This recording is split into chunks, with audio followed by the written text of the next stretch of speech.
आज हम ये समझने की कोशिश करेंगे कि भगवान राम जी ने दशरथ जी के यहाँ ही क्यों जन्म लिया, और इसके लिए हम 3 आधार लेंगे: पुराण, सत्यनारायण कथा और वेद। सबसे पहले पुराणों में बताया गया है कि राजा दशरथ धर्म और वचन के सच्चे पालनकर्ता थे। उन्होंने अपने वचन की मर्यादा निभाने के लिए अपने ही पुत्र भगवान राम को वन जाने का आदेश दिया, और यही उनका सबसे बड़ा त्याग माना गया।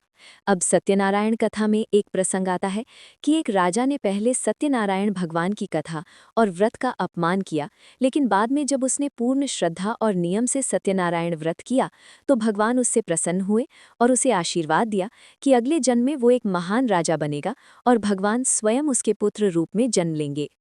वही राजा अगले जन्म में राजा दशरथ बना। अब वेदों की बात करें तो वेद कोई कहानी नहीं सुनाते, बल्कि सिद्धांत बताते हैं।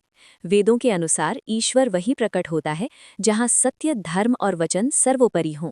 इसी सिद्धांत के अनुसार भगवान राम ने उसी घर में जन्म लिया जहां धर्म को पुत्र से भी ऊपर रखा गया।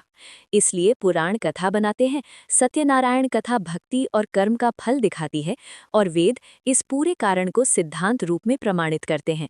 यही कारण है कि भगवान राम ने दशरथ जी के यहाँ ही जन्म लिया।